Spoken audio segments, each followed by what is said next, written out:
How have the last 3 games been that you've started? Um, Entertaining, nail biting. Yeah, they've been good. They've been happy to be back in the team. Obviously the results probably should have gone our way. But like it's an important part of the season, and I think we're almost there. So we've got out of the games what we need. So yeah, it's been good. I guess as a group, you've gone through all kinds of emotions, the nerves, the concern about relegation, but also the mentality that you need to have to go into these matches. Yeah, like we go into every game obviously trying to win the game and fully believe we can. I think it's shown in kind of how we played in the first half against Tranmere. Obviously going ahead against Carlisle, and obviously it's something we'll need to address as a group moving forward. How we haven't taken points out, or more points out in them games, I should say.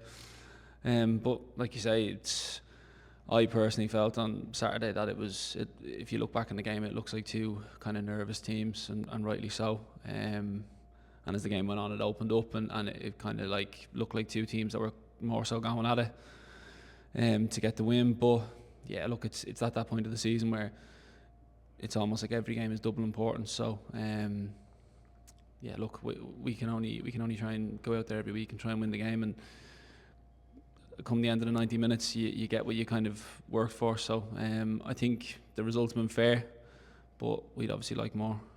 I guess you can't help but look at the table at this stage of the season. You see where Carlisle are. You know there's still a chance of being relegated. Do you take notice of what's going on elsewhere?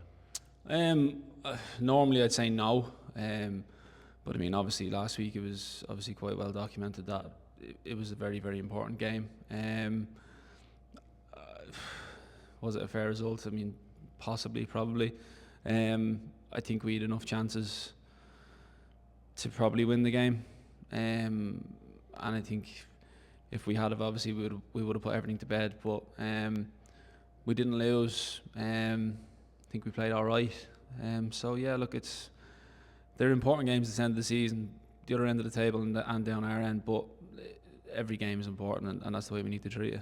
I think it has been a rollercoaster season for Accrington. You've had some great results away at Chesterfield, at Crewe, at Salford. Going to take you back to the Tranmere game. What was your take on what happened there? Those 3 goals that went in past you were remarkable, weren't they? Like it was an unbelievable game. Yeah, like obviously we came out, and first half I thought we were by far and away the better team. I thought we showed everything that we've done well this season. We covered a lot of distance, we were aggressive in our press, obviously we were positive going forward, and we just ran over them basically. Second half probably showed everything that we've maybe not been so good at this season, in terms of we kind of sat off, almost kind of waited for them to come on to us, and apply the pressure, and they kind of just took control of the game. 9 times out of 10 we'd probably still win the game 3-0, even with the kind of waves of pressure. I know the 2 lads that scored the goals. I know what they're capable of, and if you give them time and space, they're two very, very good football players. So they'll do what they can do. Again, 9 times out of 10 probably go wide, go over the bar, something happens, deflected, but they just treat individual bits of quality, and sometimes if something's going to beat you, you want it to be 3 bits of magic like that, and not kind of poor goals to concede, but they were 3 fantastic goals. So a week later you win at Salford. What was the feeling like in the dressing room after that game? Was it just relief? No, I wouldn't say relief. I'd say it was a good day's work. Yeah. Again, like we did everything that we've been good at this season. I thought we looked really, really good in the first half. I thought we looked quite good in the second half for maybe 3/4 of it. Naturally, defending a 2-1 lead, you're going to come the last couple of minutes, you're going to drop off a little bit. For some reason, it happens in every football team, and it's just the way it is. I wouldn't say relief. I'd say it was just, I think everyone appreciated that we'd put in a good shift, and we probably got what we deserved out of the game. And obviously the week previous we didn't get what we deserved out of the game. So it was just rewards. So I think everyone was just delighted with the win. What's the season been like for you, Michael? You went from October to April without playing a first team game. What was that like? It's been tough. I obviously came to Accrington. I wanted to play every game this season. I've been the same everywhere I've been in my career. I've been lucky enough to play a lot of games. But yeah, it's been tough. It's been tough personally. It's been tough as a club. We don't want to be down this end of the table, and I don't want to be not playing football. So, yeah, look, it came to a point in the season where you kind of have to park your personal goals or aspirations or whatever it is, and the main focus was on Accrington Stanley staying in the Football League. So, hopefully, we can put that to bed this weekend. What do you do to help yourself, get better, get improved, keep yourself ticking over in that time? Just first and foremost, do what I can to help the lads and help the team, and obviously, as I say, help the football club achieve what we set out at the start of the season. Secondly, just work on myself. Like, if you're playing every Saturday, Tuesday, it'd be more difficult to go away from the football club and work on yourself when you're not in the building. And obviously, not playing gave me a lot of time to do that. So, working with nutritionists, doing a lot of gym work away from the building, just trying to keep my kind of focus and my brain engaged so when I got back into the team, I was ready to go. What do you think the biggest qualities are of John Doolan, the manager, and Jed alongside him and the rest of the coaching staff? Well, I mean, and I know it's hard for people to see. Like, obviously, you look at the table and you see we are where we are, and I think as a group, it's from the start of the season. I was quite positive coming into the season, and I thought that we were going to probably far and away exceed the expectations that certain people have put on us. I think we have exceeded them largely anyway. But like, they've put together a fantastic group of football players.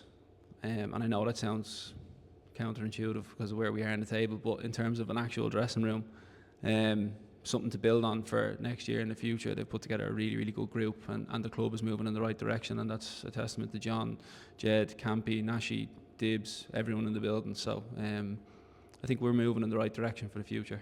Is there a feeling then that you've underachieved this season? Personally, I would think so, but I think like if there's anyone in the building that wouldn't say that, I think there's something flawed in that mindset. Where we are on the table shouldn't be acceptable. We want to breed a culture of winners, and where we are on the table, I don't think can suggest that. I think we've put in performances this year that shows we're capable of, and I think that we've put in performances that shows probably why we've slipped down the table. We've moved in certain parts of the season. We've moved up the table, and we've looked like we're really going to kick on. So, like I say, I think we are building for the future. It's a very young group.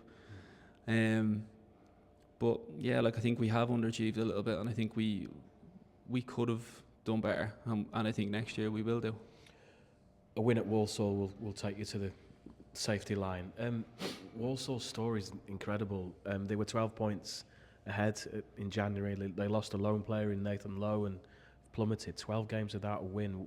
What do you expect, and what do you look at here when you go in there? I expect a very difficult game of football. I expect their fans to make a lot of noise and trying to get them over the line. But I think we can only focus on ourselves. You're right. It's obviously well known of their kind of turn in fortunes. But like you say, Nathan Lowe, he's come out of the team. That's what I think he scored 20 goals in the first half of the season, something silly. And he's obviously gone back to his parent club. That's a lot of goals to take out. If you had a 20 goal a year striker in the Premier League, you'd pay millions for him. Taking it out of a League Two team is probably double the impact. So I'll expect a very difficult game. They've still got plenty of quality in the building, and I fully believe they'll still think they can get over the line. But it's our job to stop that happening on Saturday, and hopefully we can do that. Taylor Allen's set pieces are a real threat, aren't they? I guess as a goalkeeper, you've kind of studied that. Yeah, he's obviously got plenty of quality over the ball.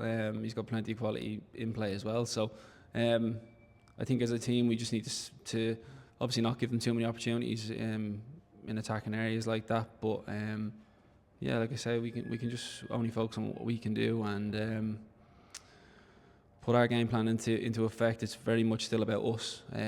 For ourselves, we're not going in there fearing anything. It's about us going and get a positive result.